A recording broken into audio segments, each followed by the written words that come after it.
다들 반갑습니다. 2월 마지막 주 주일 3부 예배 오신 여러분 주님의 이름으로 축복합니다. 우리 시간에 이곳에 계신 그 주님의 성령님을 찬양했으면 좋겠습니다. 이곳에 우리 함께 하시는 그 주님을 찬양하는 이 시간 되기 원합니다. 더욱더 주님만을 바라보고 주님을 찬양하며 더욱더 주님께서 임하시는 이 자리에서 우리가 정말 우리 목소리를 높여서 우리의 마음을 다하여서 우리의 정성을 다하여서 드려진 이 예배가 되기 원합니다. 이제 찬양합시다.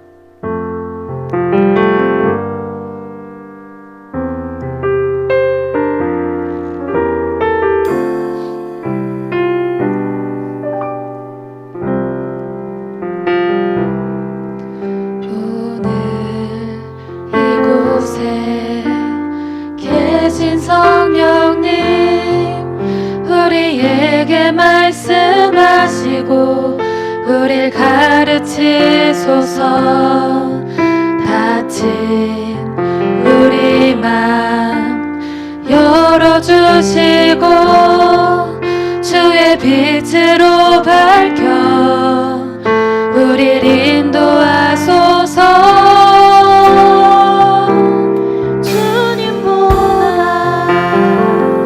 앞서지 않고 겸손하게 주님의 말씀 기다리리. 주님 손에 우리 드립니다. 사랑으로 인도하소서.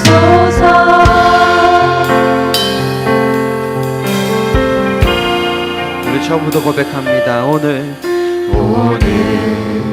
이곳에 계신 성령님 우리에게 말씀하시고 우릴 가르치소서.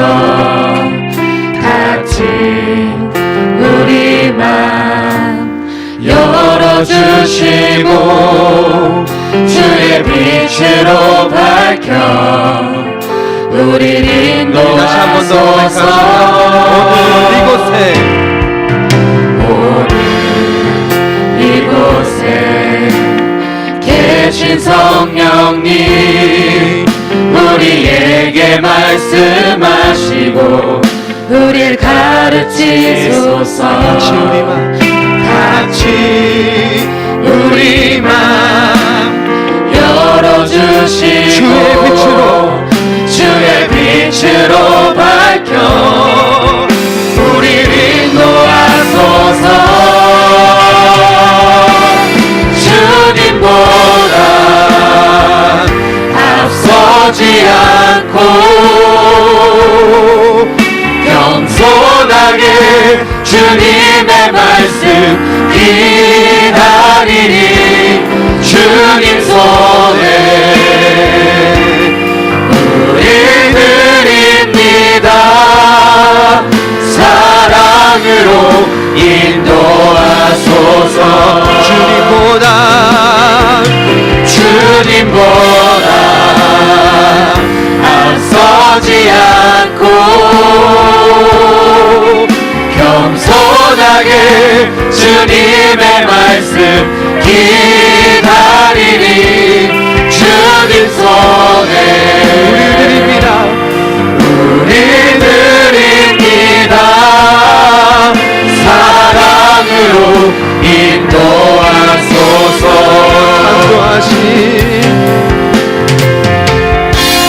창조하신 너는 떠난 우리를 예수님 함께 빚으소서.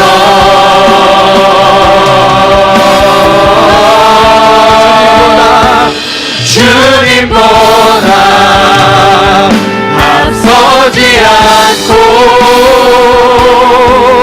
겸손하게 주님의 말씀 기다리리. 주님 손에 우리 드립니다.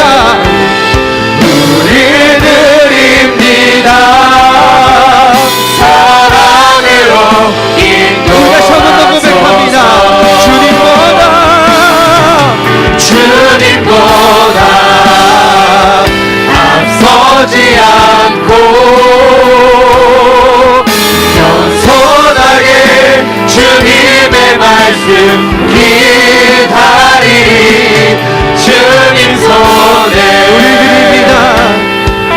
우리 드립니다 사랑으로 우리 다시 한번 더 고백합시다. 주님보다 서지 않고 소중하게 주님의 말씀 기다리리 주님 손에 우리 드립니다 사랑으로 인도하소서 사랑으로 말씀하소서 사랑으로 말씀하소서 사랑으로 말씀하소서 주님보다 앞서지 않고 주님 말씀 따라 살아가는 이곳이 되기 원합니다. 우리가 되기 원합니다.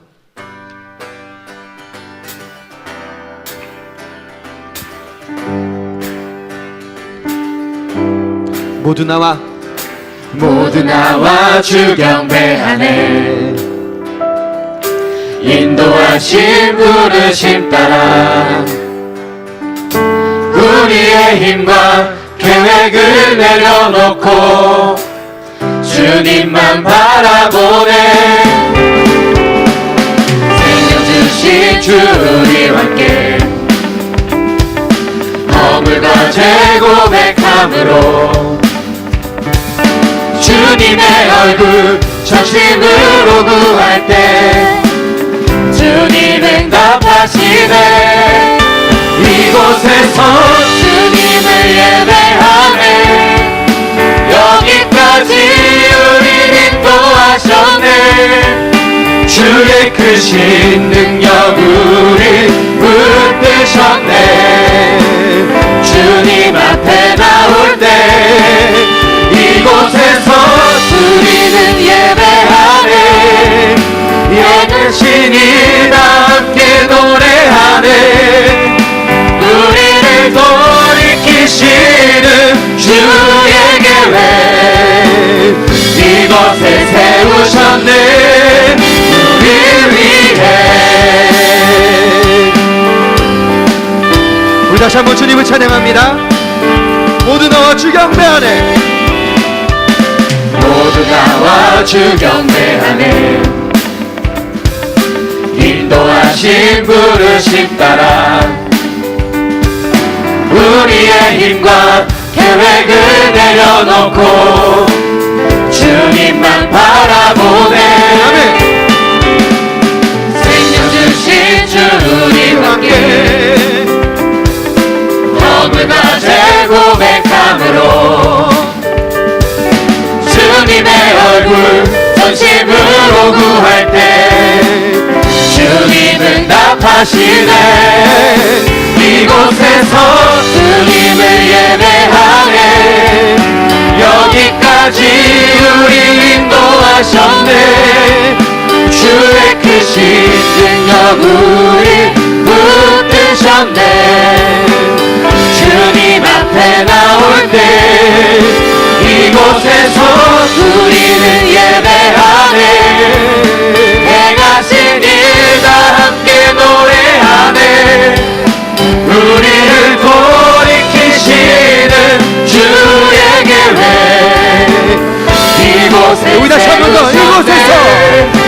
이곳에서 주님을 예배하네 여기까지 우리를 인도하셨네 주의 크신 능력 우리 붙드셨네 주님 앞에 나올 때 이곳에서 우리는 예배하네 행하신 일 다 함께 노래하네 우리를 돌이키시는 주의 계획 이곳에 세우셨네 우리를 위해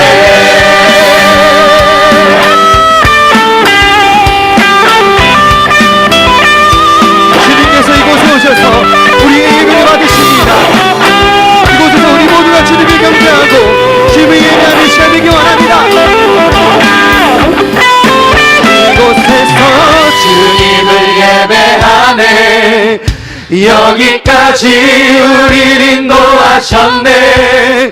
주의 크신 능력 우리 붙드셨네.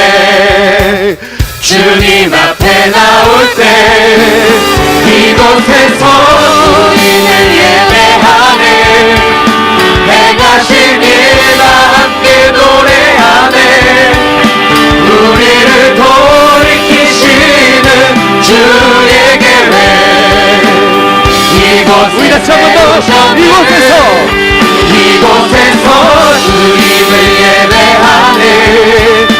여기까지 우리를 인도하셨네. 주의 크신 능력 우리 붙드셨네.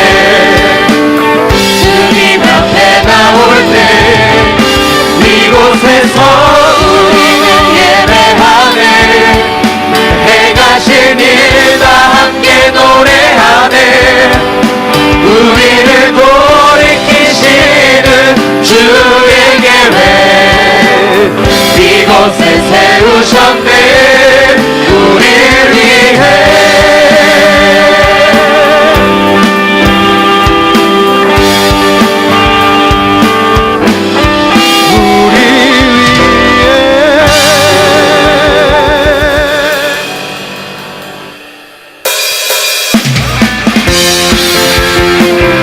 일동으로 우리 주님을 찬양했으면 좋겠습니다. 우리 삶 속에서 주님을 고백하고 주님 우리 소망 되시고 우리 노래 되십니다. 주님은 나의 노래, 내 모든 삶의 기쁨 되시니 나 주님만 찬양하리. 주님은 우리의 소망 되십니다.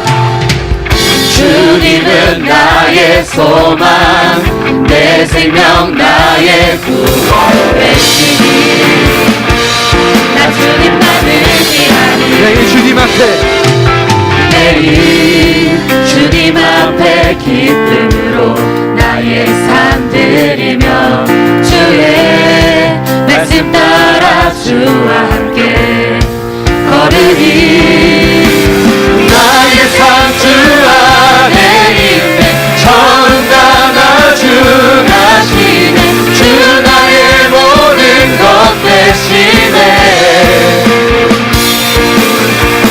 나의 삶 주가 높이네. 날 향한 뜻 이루시네. 나의 모든 삶을 드리네. 주 경배해. 주님은 나의 노래, 내 모든 삶의 기쁨 되시니 나 주님만 찬양해. 주님 우리의 소망 되십니다. 주님은 나의 소망, 내 생명 나의 구원 되시니 나 주님만 찬양하리. 매일 주님 앞에 기쁨으로 나의 삶 드리며 주의 말씀 따라 주와 함께 걸으리. 나의 삶 주 안에 있네. 전과 다 주가시네. 주 나의 모든 것 되시네. 나의 삶 주만 높이네. 날 향한 뜻 이루시네. 나의 모든 삶을 드리네. 우리 한 번 더 나의 삶 주 안에 있네. 전과 다 주가시네. 주 나의 모든 것 되시네. 우리를 주님 높이기 원합니다. 나의 삶 주만 높이네. 날 향한 뜻 이루시네. 나의 모든 삶을 드리네. 주 경배해. 내일 주님 앞에 내일 주님 앞에 기쁨으로 나의 삶 드리며 주의 말씀 따라 주와 함께 걸으리. 매일 주님 앞에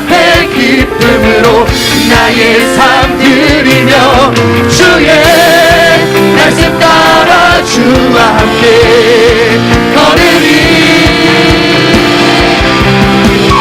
나의 삶 주 안에 있네. 선과 나누 가시네. 주 나의 모든 것 대신해. 나의 삶 주만 높이네. 나의 삶 주만 높이네. 날 향한 뜻 이루시네. 나의 모든 삶을 우리 다시 한번 이거를 고백합시다. 나의 삶 주 안에 있네. 나의 삶 주 안에 있네. 전방한 주 가시네. 주 나의 모든 것 대신해. 나의 삶 주만 높이네. 날 향한 뜻 이루시네. 나의 모든 삶을 드리네. 주 경배해. 주 경배해.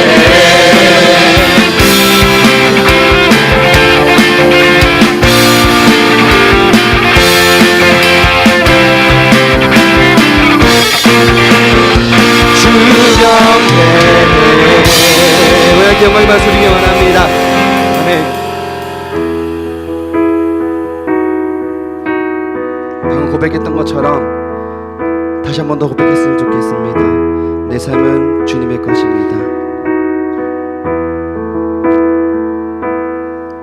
주님 내 길을 잘 아시고 내 걸음 아시네. 어둠에서 빛을 내시는 그분을 믿네. 무엇으로 주를 섬길지 어디로 가야 할지 헤매이는 나를 아시고 길을 여시네. 다시 한번 주님 내 길을 잘 아시고 내 걸음 아시네. 어둠에서 빛을 내시는 그분을 믿네. 무엇으로 주를 섬길지 어디로 가야 할지 헤매이는 나를 아시고 길을 여시네. 내 삶은 주의 것. 내 삶은 주의 것. 온전한 신뢰를 주께 드리네. 보이지 않아도 믿음으로 걷네. 주 영광 바라보며 주만 따르네. 우리 처음부터 고백합시다.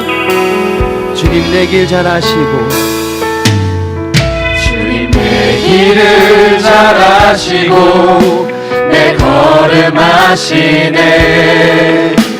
어둠에서 빛을 내시는 그분을 믿네. 무엇으로 주를 섬길지 어디로 가야 할지 헤매이는 나를 아시고 길을 여시네. 내 삶은 주의 것. 내 삶은 주의 것. 온전한 신뢰를 주께 드리네. 보이지 않아도 믿음으로 걷네. 주 영광 바라보며 주만 따르네. 다시 한 번 더 내 삶은 주의 것입니다. 내 삶은 주의 것. 내 삶은 주의 것. 온전한 신뢰를 주께 드리네. 보이지 않아도 믿음으로 걷네. 주 영광 바라보며 주만 따르네. 좁은 길 따르겠습니다. 좁은 길을 따르라 승리의 주 영원한 생명 되시네 고난 중에 순종을 고난 중에 순종을 배워가며 너의 모든 삶 맡겨드리라 우리 다시 한번 더 고백합시다. 좁은 길을 따르겠습니다. 좁은 길을 따르라 승리의 주 영원한 생명 되시네 고난 중에 순종을 배워가며 너의 모든 삶 맡겨드리라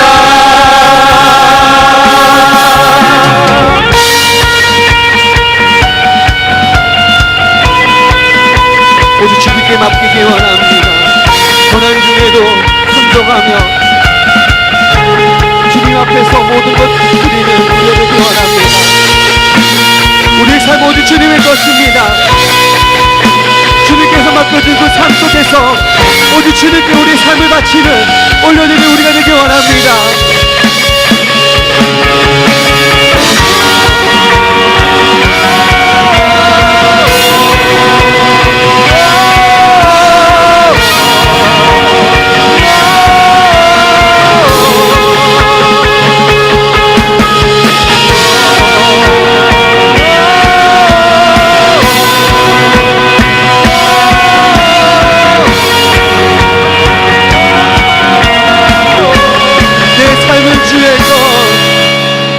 삶은 주의 것, 내 삶은 주의 것, 온전한 신뢰를 주께 드리네. 보이지 않아도 믿음으로 걷네. 주 영광 바라보며 주만 따르네. 내 삶은 주의 것, 내 삶은 주의 것, 온전한 신뢰를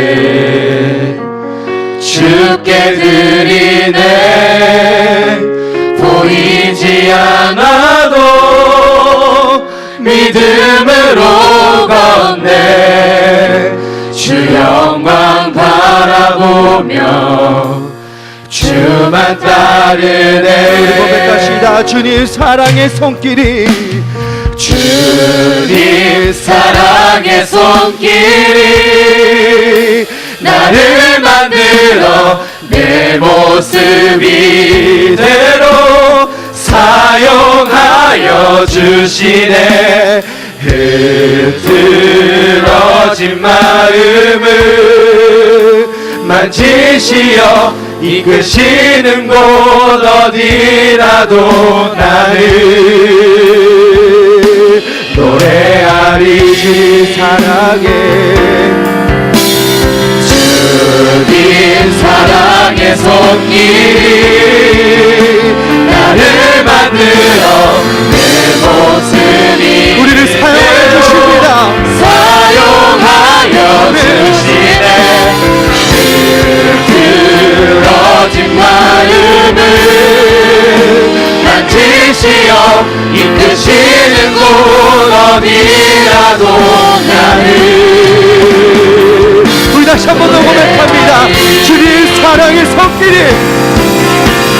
주님 사랑의 손길이 나를 만들어 내 모습 이대로 사용하여 주시네. 흐트러진 마음을 만지시어 이끄시는 곳 어디라도 나를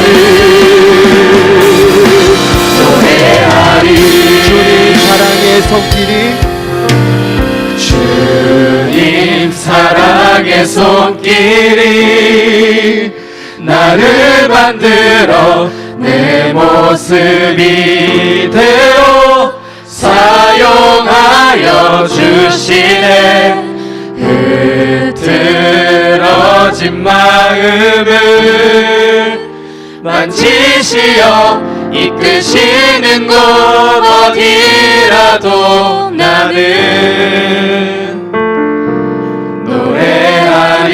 이 목소리만 고백합시다. 주님 주님 사랑의 손길이 나를 만들어 내 모습 이대로 사용하여 주시네. 흐트러진 마음을 만지시어 이끄시는 곳 어디라도 나는 노래하리. 이 시간에 같이 기도했으면 좋겠습니다. 우리 고백한 대로 기도했으면 좋겠습니다. 우리의 삶은 오직 주님의 것입니다.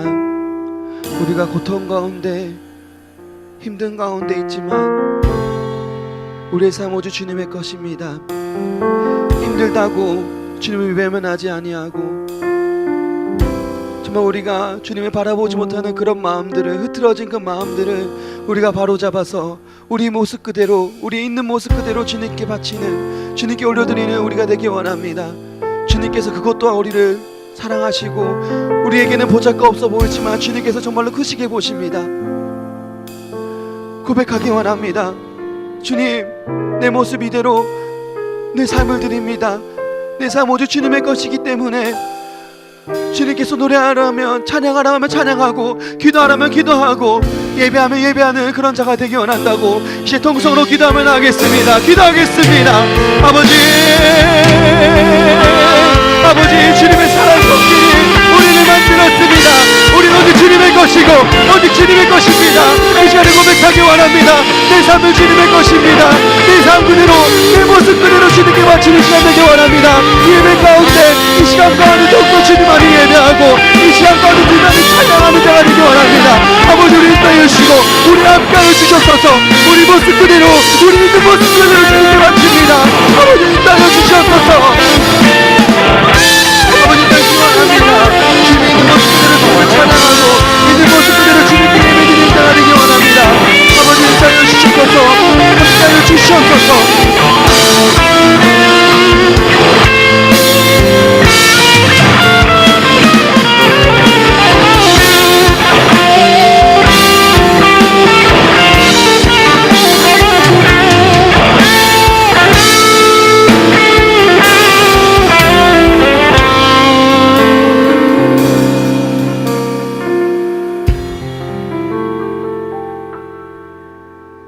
사랑과 은혜가 많으신 아버지 하나님, 오늘 우리가 이 자리에 모여 함께 찬양과 예배를 드릴 수 있는 환경을 주셔 너무 감사드립니다.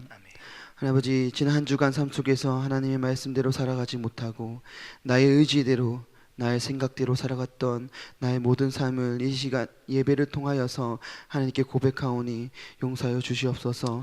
이후로는 하나님 믿는 자로서 하나님의 말씀을 온전히 순종하며 하나님의 복음을 모르는 자들에게 하나님 말씀을 전하는 전달자로서 살아갈 수 있도록 우리를 인도하여 주시옵소서. 하나님 아버지, 이 시간에 청년부를 위해 기도합니다.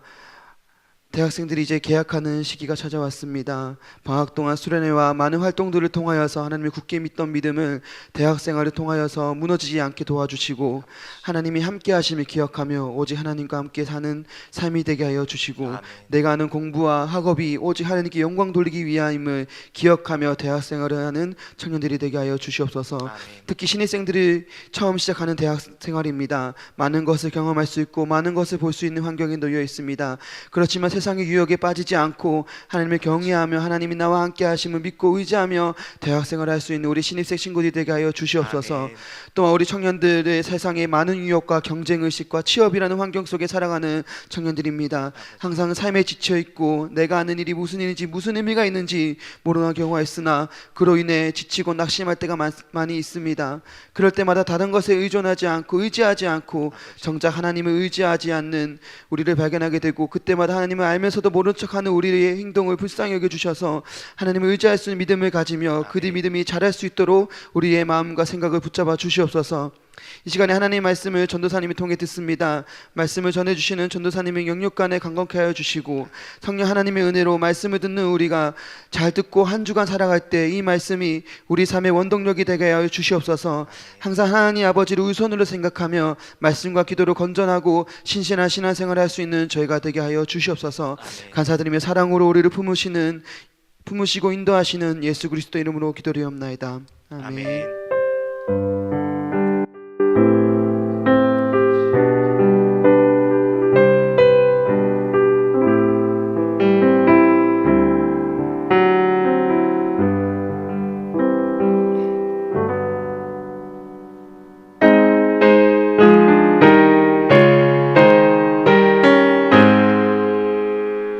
만복의 근원 하나님, 온 백성 찬송 드리고 저 천사여 찬송하세. 찬송 성부 성자 성령.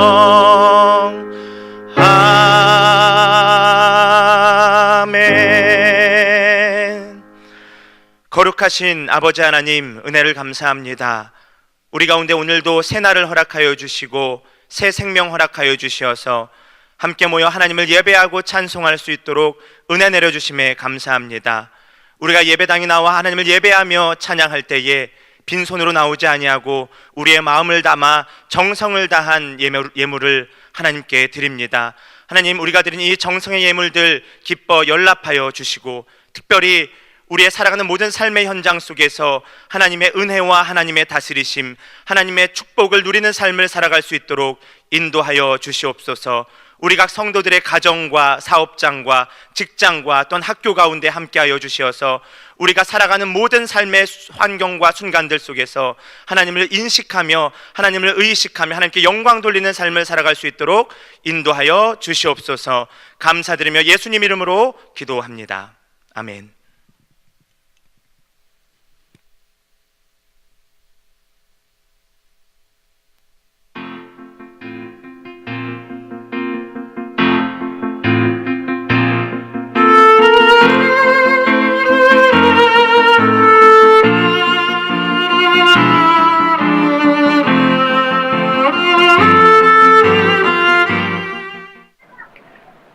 (2월) 2월의 마지막 주 소망 뉴스를 전해드리겠습니다.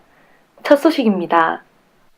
담임 목사님의 일본 삿포로 선교대회와 학생부 수련회, 아동부 겨울 성경학교는 은혜 가운데 잘 마쳤습니다. 여러분의 기도와 협력에 감사를 드립니다.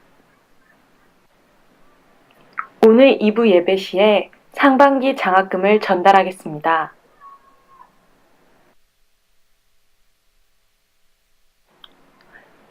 오늘 2부 예배 때에 새가족 수료식이 있습니다.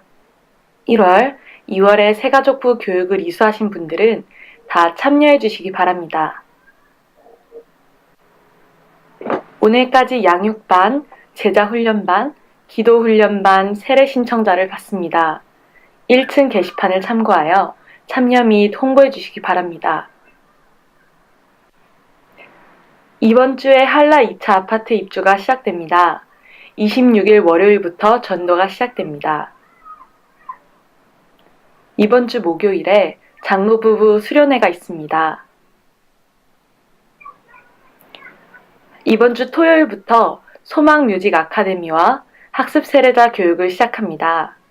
정해진 시간과 장소에서 교육을 잘 받으시기 바랍니다.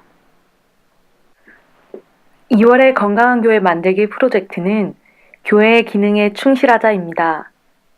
모든 성도가 주 3 예배를 드립시다. 전도와 선교를 위하여 기도하고 힘씁시다. 다음 세대를 위해 기독교 교육에 힘씁시다. 구제와 봉사에 힘씁시다.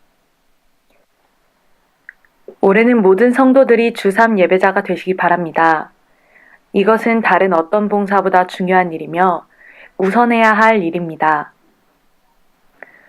모든 성도가 올해 성경 일독을 합시다. 오늘 노인학교 모임을 갖습니다. 해당되시는 분은 모두 참석해 주시기 바랍니다. 오늘 오후 12시 40분에 2층 아동부실에서 있습니다. 3월부터는 교회 및 백오초 주변 청소봉사가 시작됩니다. 충성구역 식구들은 잘 감당해 주시기 바랍니다.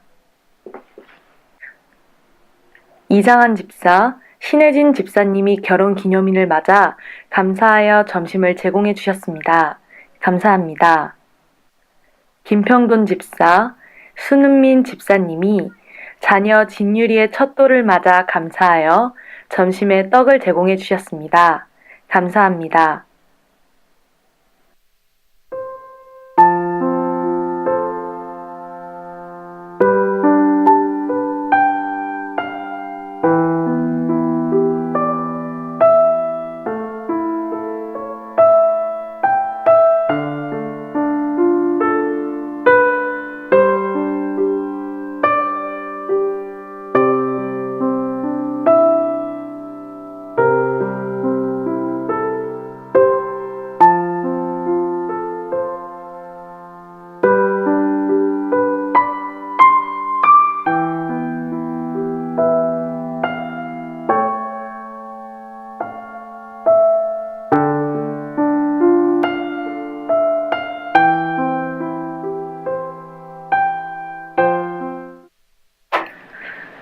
(2018년 2월의) 마지막 주일입니다. 교육부서의 모든 겨울 행사가 마무리되었습니다. 계속해서 다음 세대를 위한 기도를 부탁드리며 교회의 기능에 충실한 소망교회 모든 성도 되시길 바랍니다. 행복한 하루 되세요. 감사합니다. 네, 몇 가지 광고 드리겠습니다. 계속 올 한 해 강조하고 있는데요. 우리 청년들도 많이 있지만 우리 함께 주3 예배자가 됩시다. 주3 예배가 뭔지 아시죠?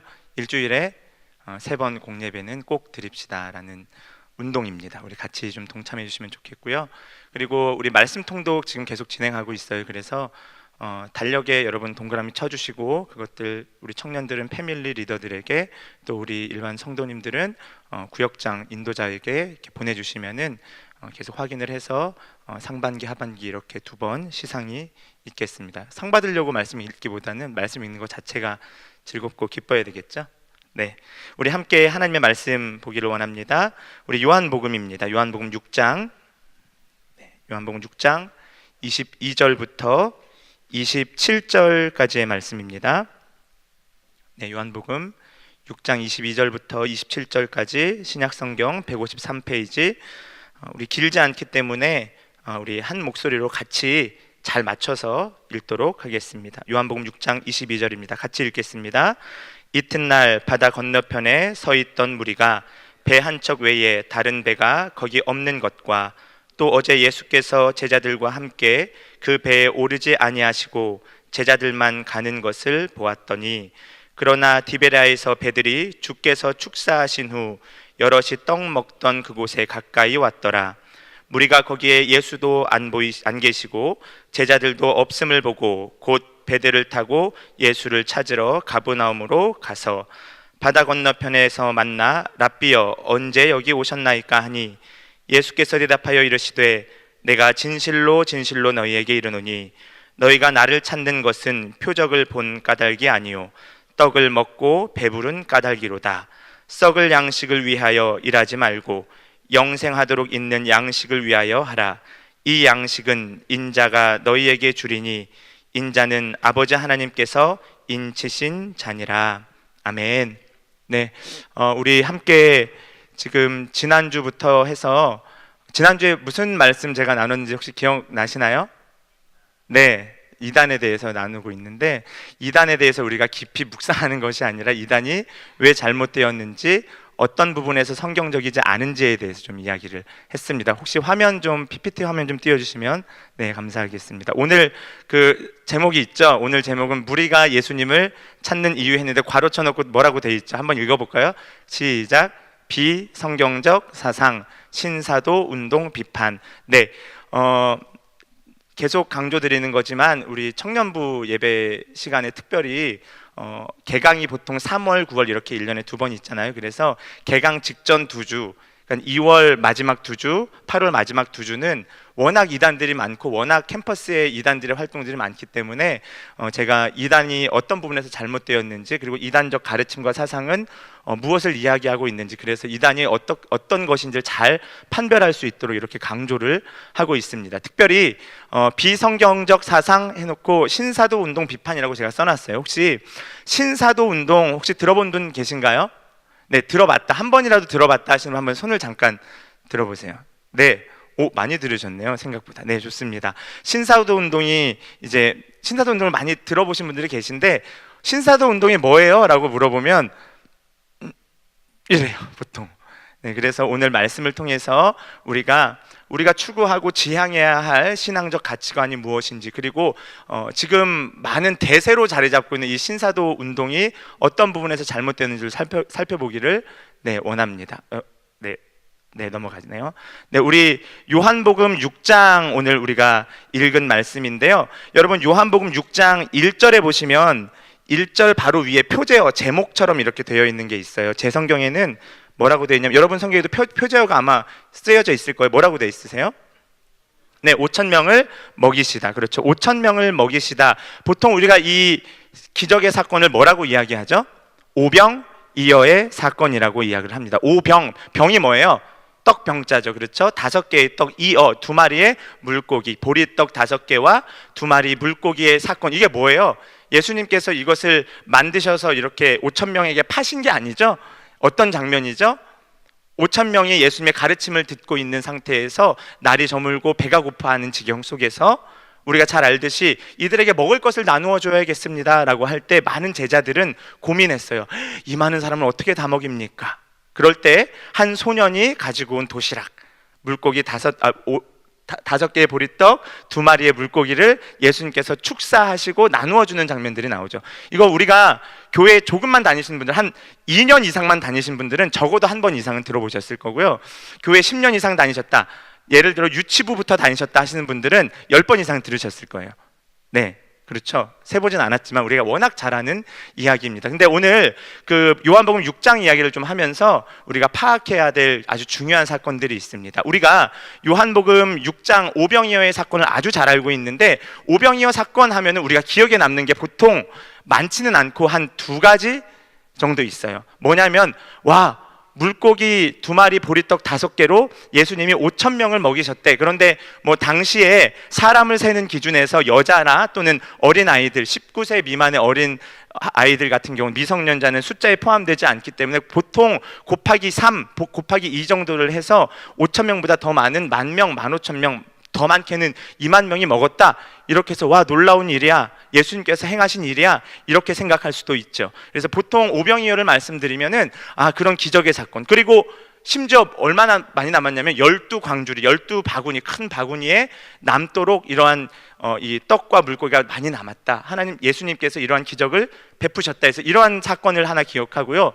그리고 이 오병이어 사건을 많이 이야기할 때 또 많이 다루는 것이, 이 소년처럼, 이 어린아이처럼 우리가 가진 작은 것을 하나님께 드렸을 때, 예수님께 드렸을 때 예수님께서 놀랍도록 역사하십니다.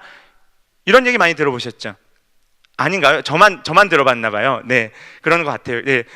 우리 설교 시간에 좀 같이 좀 반응 좀 해주시고, 이렇게 꽂아 놓은 보릿자루처럼 이렇게 있으시면, 저도 청년 때 그렇게 많이 했습니다. 제가 먼저 반성하고 우리 그렇게 하지 맙시다. 네, 좋습니다. 그래서 보통 오병이어 사건 하면 많이 먹고 많이 남았다, 이거 하나. 그리고 두 번째는 그 소년처럼 우리도 작은 것을 들여서 하나님께 크게 쓰임 받자, 이런 메시지들을 많이 기억하실 거예요. 그런데 우리가 성경을 요한복음 1장부터 쭉 읽다 보면은 이 전체적인 큰 흐름이 있고, 거기에 특별히 6장에서 말하고자 하는 부분들이 있다는 거예요. 이것을 잘 알아야 우리가 성경에서 말하고자 하는 바를 아주 잘 끄집어내서 우리에게 적용할 수 있는 것이죠. 왜냐하면 우리가 성경의 중요한 메시지들을 발견하지 못한 상태에서 그저 겉으로 보이는 것들만 가지고 이런 말씀이야 하고선 너무나 무분별하게 그냥 깊은 고민 없이 적용해버리면은 참 곤란한 일이 되겠죠. 그렇죠? 그래서 오늘 우리가 오병이어 사건을 좀 살펴볼 건데, 오병이어 사건이 왜 기록되었는지, 그리고 요한복음 6장은 요한복음 전체에서 어떤 역할을 하는지를 아주 잘 알아야 돼요. 그래서 우리가 여기 화면을 보시면 아시겠지만 오병이어 기적 사건은 6장 1절부터 13절까지 기록되어 있어요. 그런데 요한복음 6장을 보시면 6장이 맨 마지막 구절이 몇 절까지 있는지 아세요?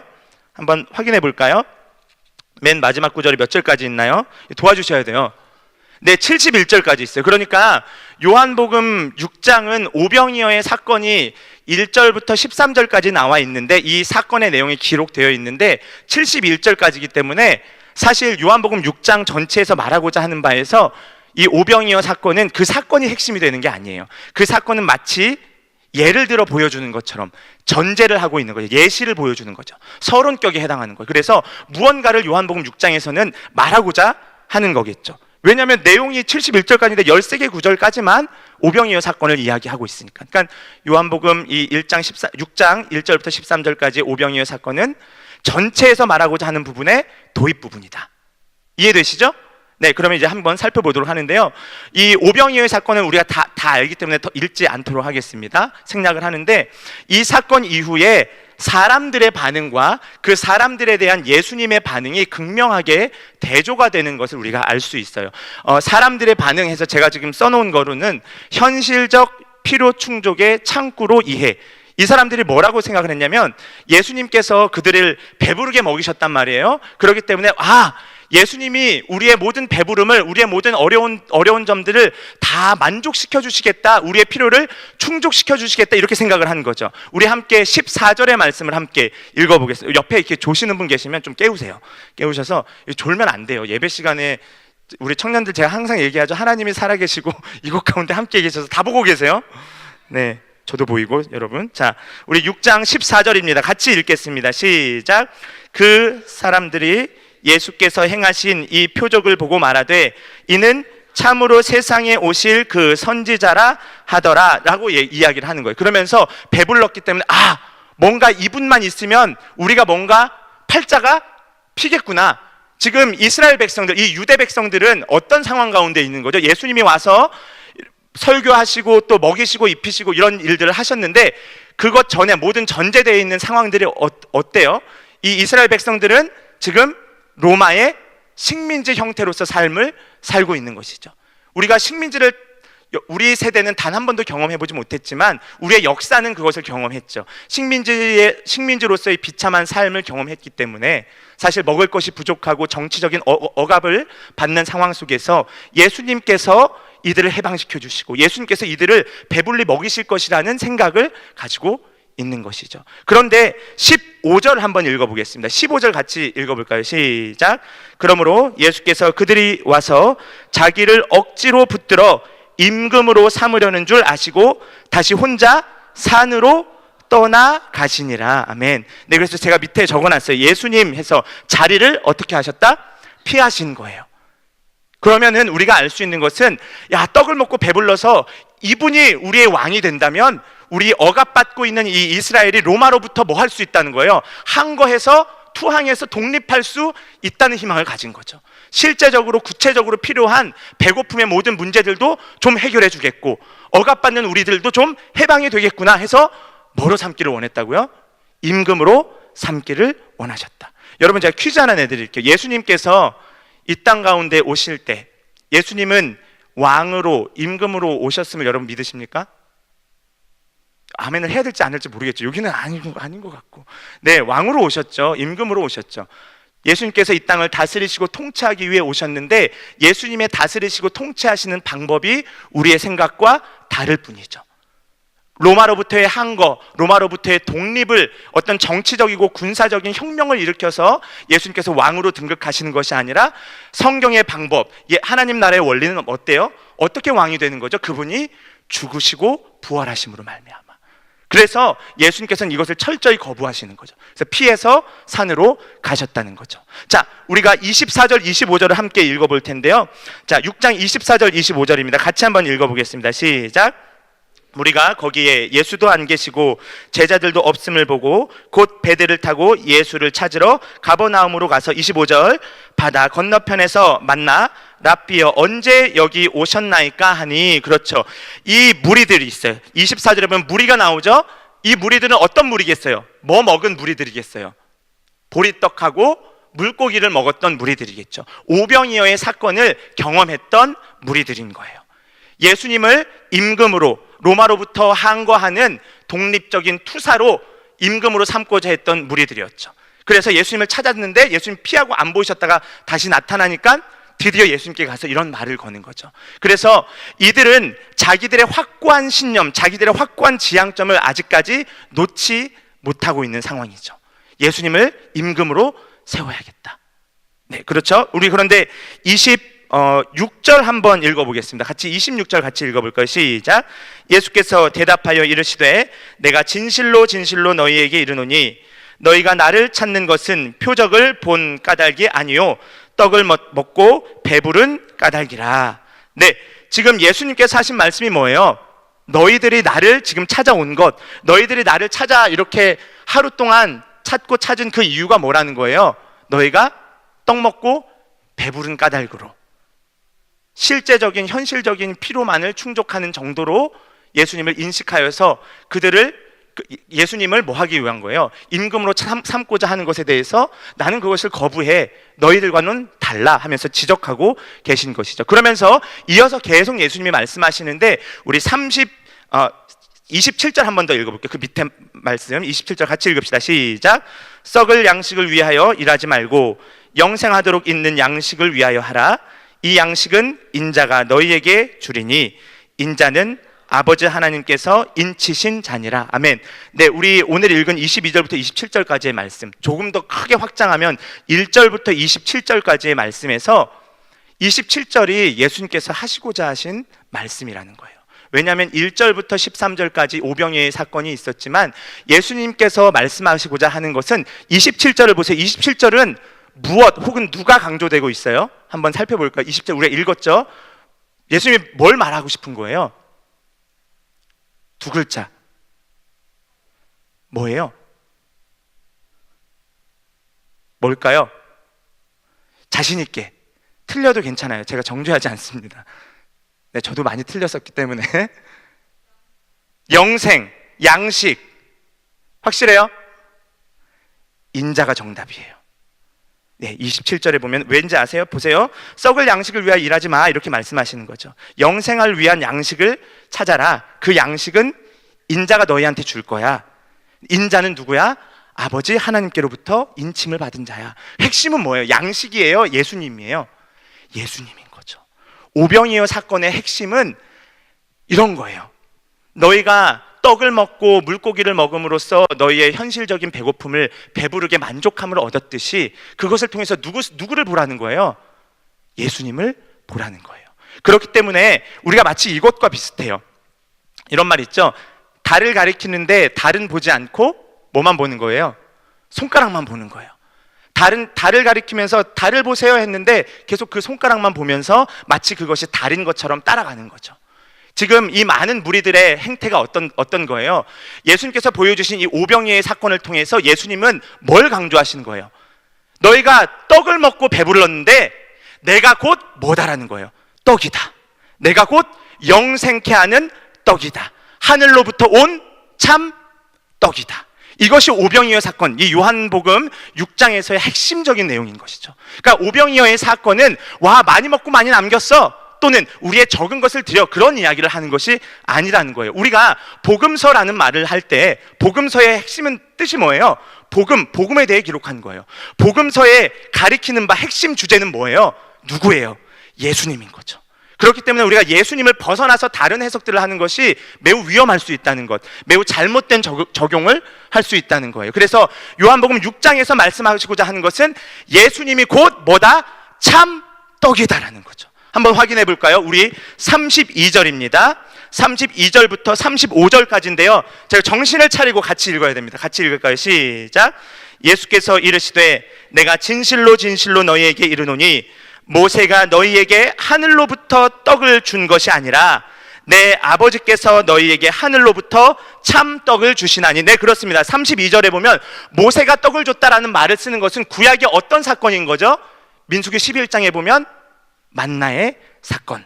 그렇죠. 그런데 모세가 너희에게 만나를 준 게 아니야. 사실은 가리키는 바는 뭐예요? 만나가 가리키는 바는 먹고 배불러라 이게 아니라 이것을 통해 누구를 보라는 거예요? 하나님을 보라는 거죠. 그런 것처럼 아버지께서 너희에게 하늘로부터 뭘 주신다는 거예요?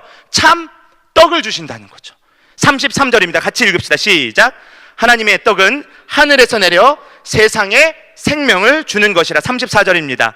그들이 이르되 주여 이 떡을 항상 우리에게 주소서. 자, 이 무리들은 그래서 이 참떡에 대해서 그분이 이 참떡이 곧 예수님임을 인지하지 아직 못했어요. 그렇죠?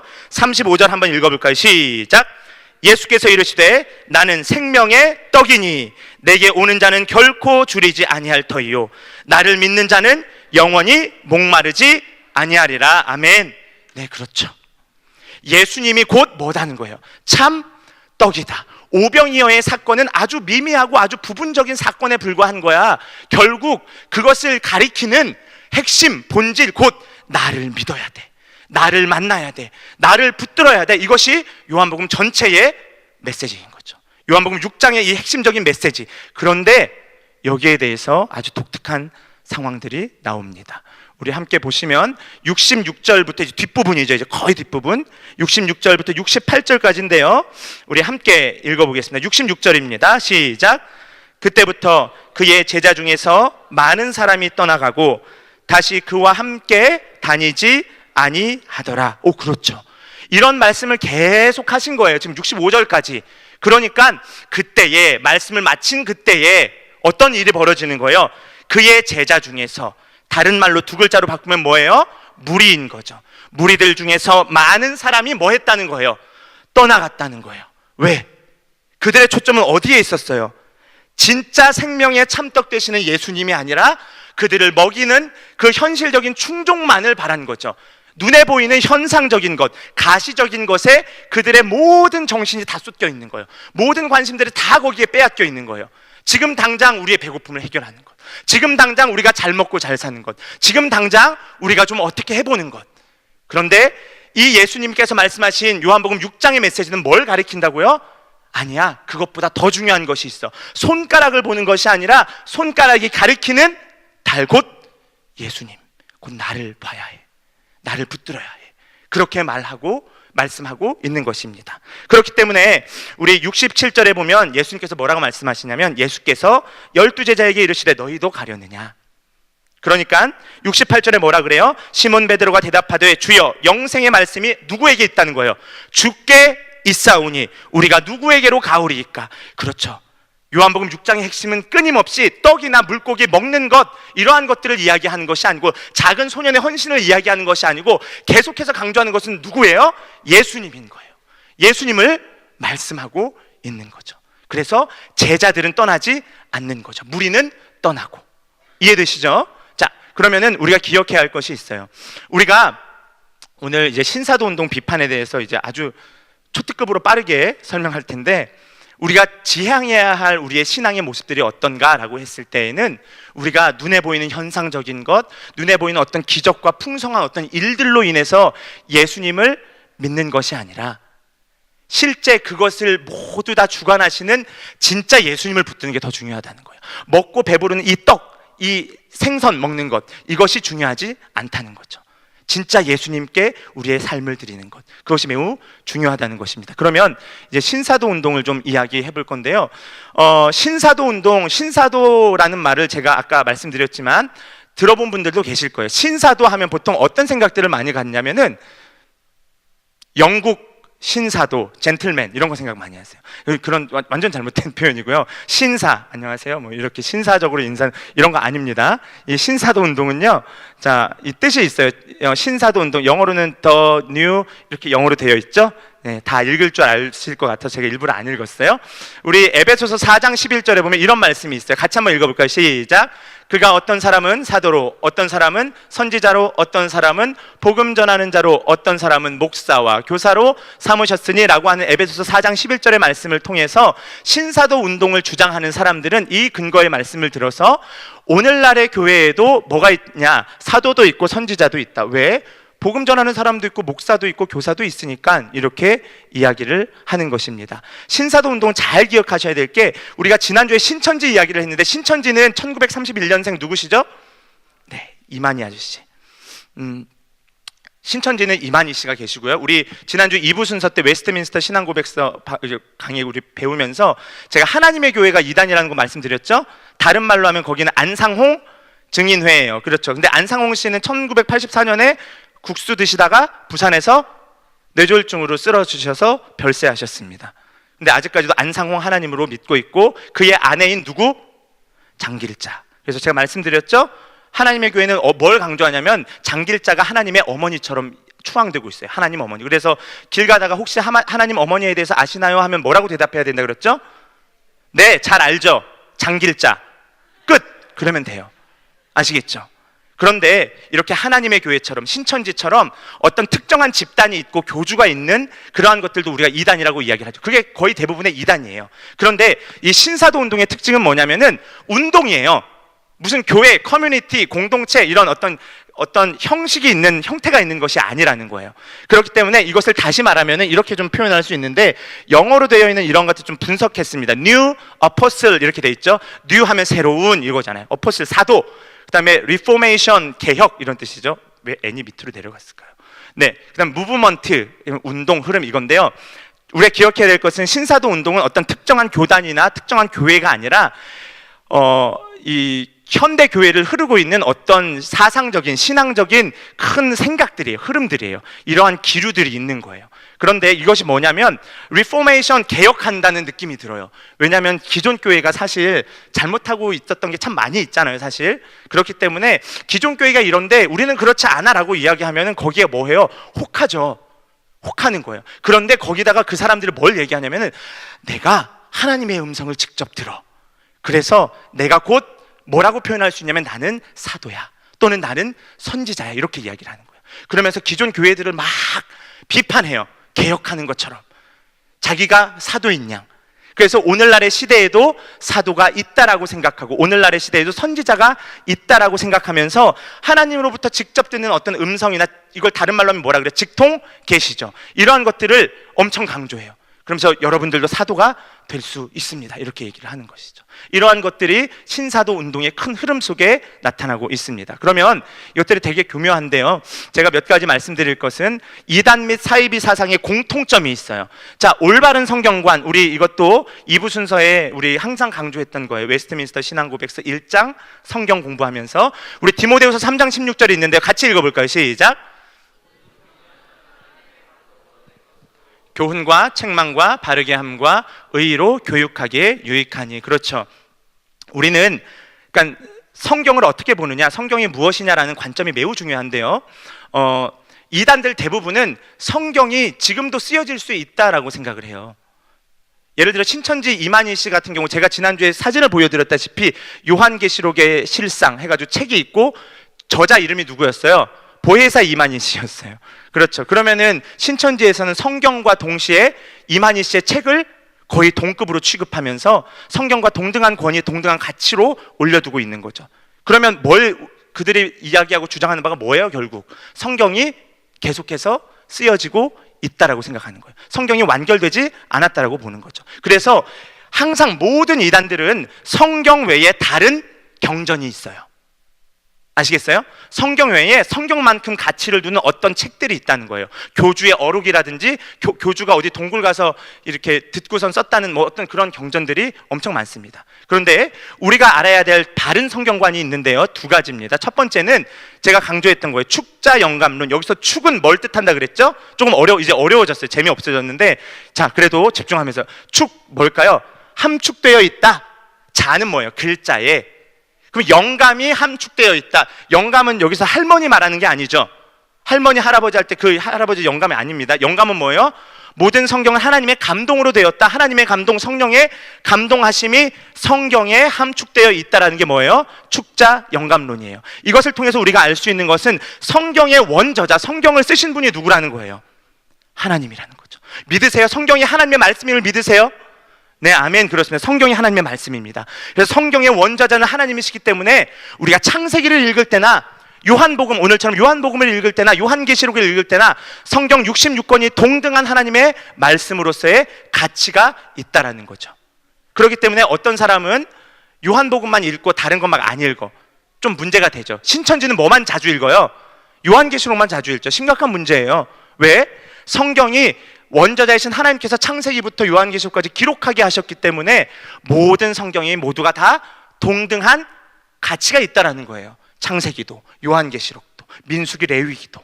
아시겠죠? 그래서 우리 축자 영감론은 무엇을 이야기하느냐? 범위의 측면에서 모두가 하나님의 말씀입니다. 3, 9, 27, 구약 39권, 신약 27권 모두 하나님의 말씀입니다. 기억하셔야 되고요. 그런데 중요한 게 또 하나 더 있어요. 유기적 영감론이에요. 여기서는 2차 저자라고 되어 있죠. 뭐라고 쓰여 있죠? 인간이에요. 그렇죠. 성경은 늘 강조하지만 인간 저자가 있는 거예요. 마태복음은 누가 쓴 거예요? 마태가 쓴 거죠. 누가복음은 누가가 쓴 거죠. 모세오경이라고 말하는 창출, 래, 민, 시는 누가 쓴 거예요? 모세가 썼다고 우리는 고백을 하고 있습니다. 이유가 뭘까요? 하나님께서 쓰셨는데 하나님께서 직접 펜 가지고 이렇게 쓰셔가지고 파피루스에 쓰셔가지고 이렇게 에따 받아라 이렇게 떨어뜨리시나요? 아니에요. 하나님의 감동을 받은 자, 하나님의 영감을 받은 자들에 의해서 기록된 거예요. 그런데 유기적 영감론을 이야기하는 이유가 뭐냐면 유기적 영감론은 매우 긴밀한 상호관계가 있다. 매우 긴밀한 관계 속에서 기록되었다. 다시 말하면 인간 저자와 하나님 간의 매우 긴밀한 상호관계 속에서 성경이 기록되었다는 거죠. 아시겠죠?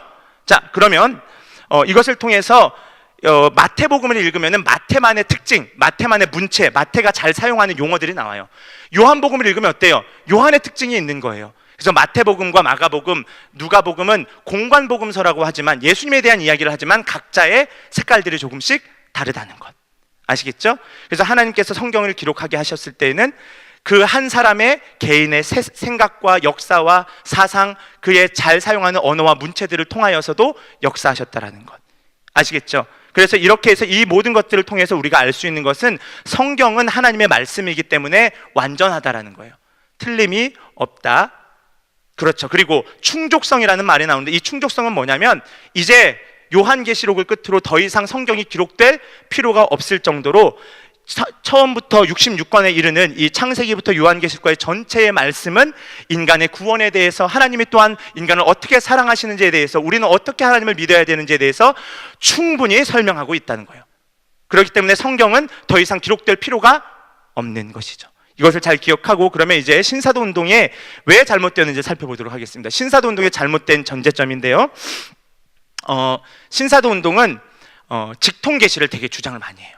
그러니까는 길을 가다가도 하나님의 음성이 어디 딱 들려가지고 예를 들어 누구한테 어떤 상점에 가서 물건을 산다든지 어떤 길을 가다가 갑자기 어떤 생각이 나가지고 뭐 누구한테 송금을 한다든지 뭐 이런 일들. 그러니까 아주 소소한 어떤 일들 속에서도 하나님의 음성이 다 들린다고 생각을 해서 직통계시를 강조합니다. 이런 직통계시를 강조하는 그 대표적인 사람들이 있는데요. 신디 제이콥스라는 그 미국의 부흥사가 있고요. 그다음에 혹시 데이비드 오워라는 그 아프리카계 흑인 목사님이 계세요. 그분이 한 5년 전까지만 해도 제 카톡에도 막 이런 게 자주 오는데 뭐냐면 한국 전쟁이 곧 일어날 겁니다 하고서 막 무서운 말로 막 하시는 분이에요. 근데 그때 5년 전 9월 달에 한국 전쟁이 일어난다고 했는데 안 일어났거든요. 네, 뭐 그런 것들. 그러니까 이런 것들은 자기가 꿈속에서 미사일을 받대 막 받고 막 미사일이 떨어진대 막 이런 것들을 얘기를 합니다. 그런데 이 직통계시가 그래서 위험한 이유가 뭐냐면 이들이 생각하는 것은 자기들이 직접 들을 수 있다는 거예요. 자기들이 곧 선지자, 사도이기 때문에 하나님으로부터 음성을 직접 듣는다는 거죠. 그래서 이들은 무엇을 경시할까요? 기록된 성경 하나님의 말씀을 읽지 않아요. 그들이 대표적으로 하는 이야기들의 그 유튜브 영상을 찾아서 그런 설교들을 들어보잖아요. 설교 딱 읽고 나서 다른 얘기예요. 성경에 대한 이야기 전혀 하지 않고 자기가 꿈에서 봤던 것, 자기가 음성을 들었던 것 이런 것들만 이야기하고 있다는 거죠. 그러면 이것은 무엇을 이야기하는 거예요? 어떤 것이 위험하냐면 지금도 성경은 기록 가능하다 이렇게까지 이야기할 수 있는 거예요.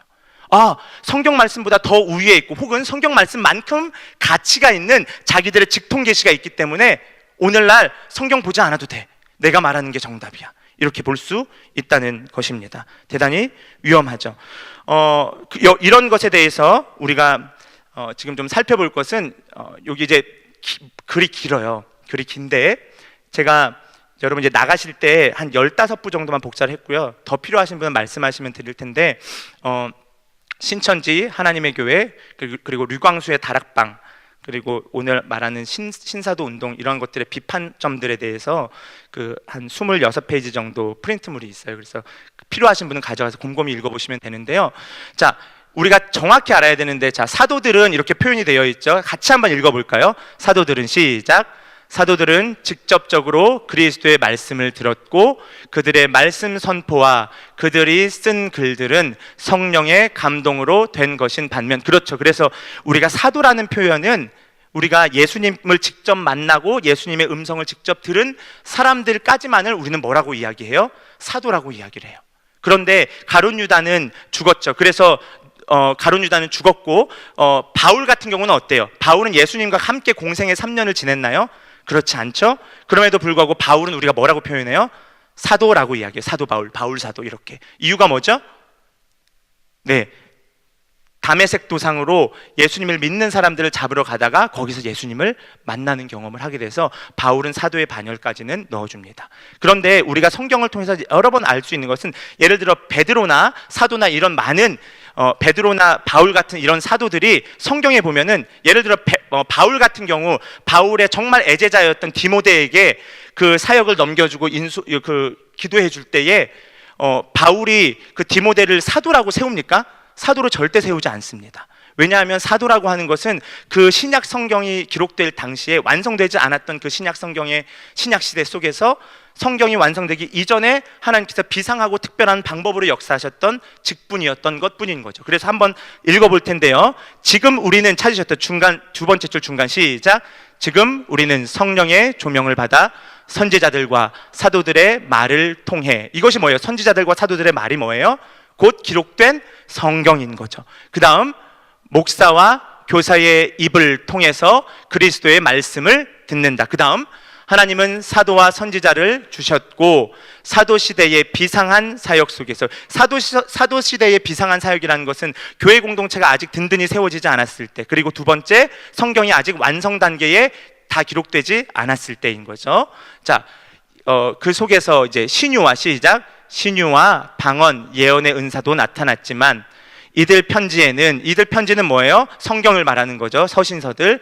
그 다음 사도들의 계승자들이 사도들의 직분을 인수받았다는 어떤 가르침도 존재하지 않는다. 그래서 지금도 사도가 있을 수 있다라는 말은 잘못되었다는 거죠. 아시겠죠?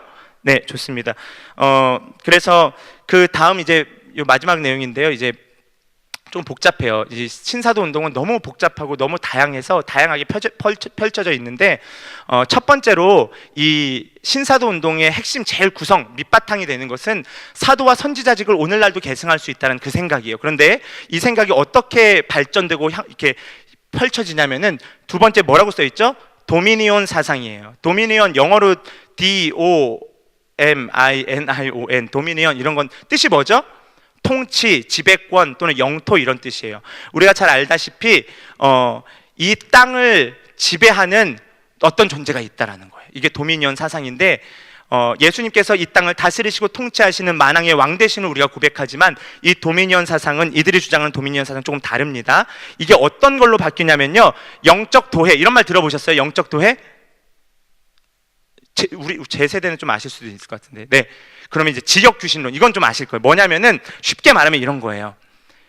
그 지역을 다스리고 있는 어둠의 영이 있다는 거예요.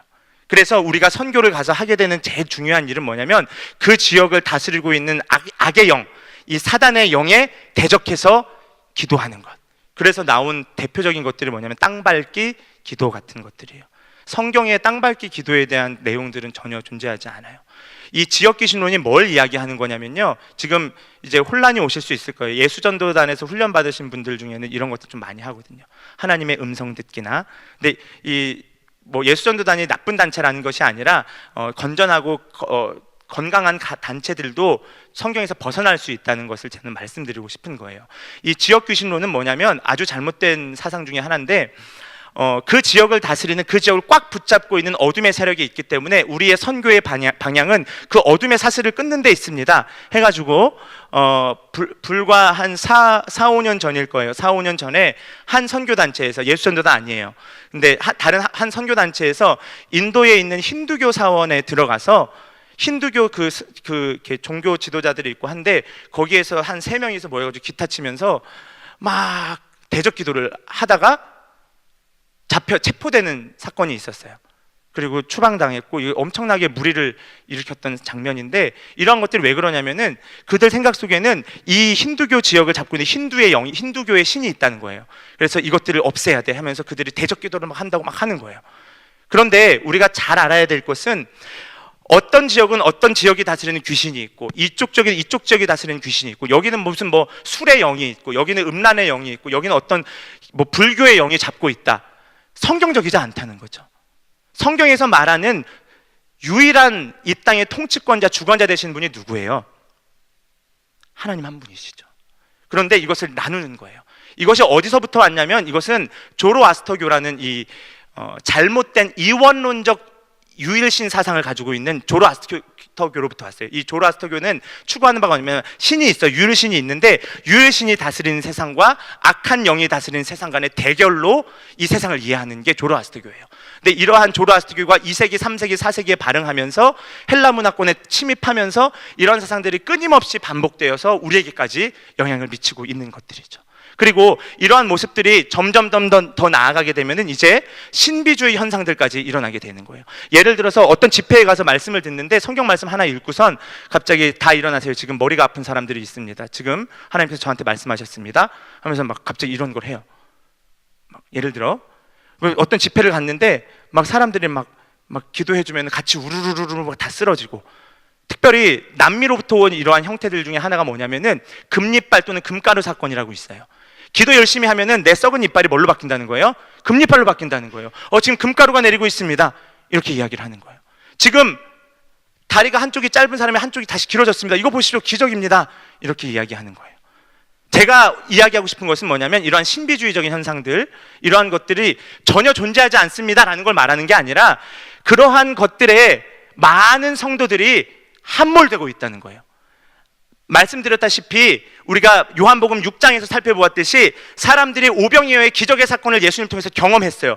그리고 나서 그들의 머릿속에, 마음속에는, 그들의 관심에는 다 무엇이 있는 거예요? 당장 먹고 마시고 잘 먹고 잘 사는 것, 이것에 함몰되어 있는 거죠. 그래서 예수님을 가리키는 그 기적의 사건에 대해서 예수님을 바라보는 것이 아니라 그 손가락을 바라보는 현상들이 나타나고 있다는 거죠. 그래서 이 신사도 운동을 하는 운동적인 교회들이 많이 있는데, 이 운동을 하는 이유들, 이것들을 도입하는 이유들이 뭐냐면, 이 신사도 운동의 모든 핵심 사상이 교회 성장학자인 피터 와그너라는 사람이 만들어냈어요. 만들어내서 이렇게 해서 놀라운 일들을 보여주고 하면 성도들이 많이 모일 거야, 그러면 교회가 성장할 거야. 실제로 그래서 그런 덕을 본 교회들이 있을까요, 없을까요? 있어요. 그러니까 교회는 많이 커지는데, 커지는 교회들이 성경적 교회가 되는 것이 아니라 비성경적이고 샤머니즘적인 교회로 변질되는 것이죠. 아까 말씀드렸다시피 신사도 운동은 이단 단체가 아니에요. 사상, 흐름, 생각들, 기조가 깔려 있는 거예요. 그래서 잘 아셔야 됩니다. 제가 구체적인 더 내용들이 많이 있지만 이 정도에서 마무리를 짓고요. 그래서 이 사도직, 선지자직이 계승될 수 있다는 것이 어디까지 가냐? 막 도미니온 사상, 이쪽은 귀신이 다스리니까 우리가 하나님의 백성 군사로 저기 쳐부수자 하면 막 선교할 맛이 나잖아요. 뭔가 막 있어 보이잖아요. 불끈불끈 한단 말이에요. 저는 그랬었어요. 저 옛날에 제가 저기 있었어요. 그래서 네. 그 다음에 막 신비주의 막 이런 금리빨 막 일어나요. 다 뭘 강조하는 거예요? 점점 가시적인 현상들이 함몰되는 거예요. 대단히 위험하다고 볼 수 있습니다. 네, 아시겠죠?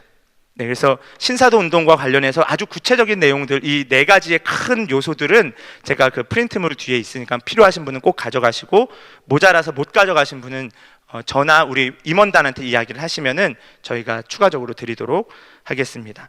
우리가 기억해야 할 것이 있습니다. 우리 신앙생활을 하는데 우리의 본질이 어디에 있느냐? 이것이 단순히 어떤 현상적인 개선, 우리가 좀 더 잘 먹고 잘 살고 우리가 좀 더 나은 환경에서 예수를 믿는 것에 있지 않다는 것이죠. 우리가 믿음으로 고백했잖아요. 찬양으로 고백했잖아요. 우리가 좀 없어도, 우리가 좀 가난하고 부족해도 끝까지 하나님 붙드는 것, 끝까지 생명의 참떡이신 예수님 붙드는 것, 그것이 오늘 성경이 증거하고 있는 바예요. 그래서 요한복음 6장 이 오병이어의 사건의 이후로 많은 무리들이 예수님을 떠나고 7장에 어떤 내용이 나오냐면 예수님이 고향에 갔는데 고향에서도 배척을 당하시는 거예요. 그 뒤에 내용들은 뭐예요? 대제사장과 서기관과 바리새인들이 예수님을 배척하는 장면으로 나오는 거죠. 그래서 결국 예수님이 어디까지 가는 거예요? 십자가에까지. 아시겠죠?